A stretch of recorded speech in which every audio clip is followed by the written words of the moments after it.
Hey guys, I'm here to show you how I made each garnish for my recent cocktail submission. First up, we're going to wash our lemons to make fruit dust for the exterior of the glass.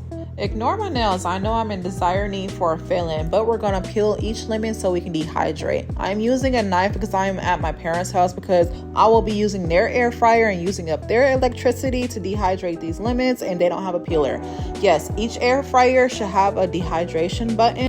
If not, you can cook it on a low temperature for 8 hours. Same thing goes for an oven if you're using an oven. Now that our lemon peels are dehydrated, we're going to blend them in a blender. I wish you guys could smell this. The lemon smells amazing once finished. Next up, we're going to do our coral twill. The batching for this is very easy and very abundant because you're going to need it because it's going to take a few tries.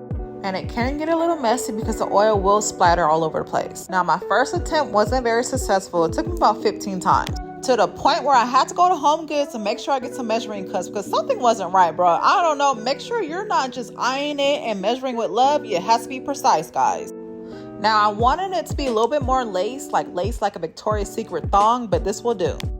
And finally, we're going to make some basil oil. This is not only aesthetic to the eye, but it's also refreshing for the cocktail. Super easy, super fast. This is like the easiest garnish that you can do. And there you guys have it.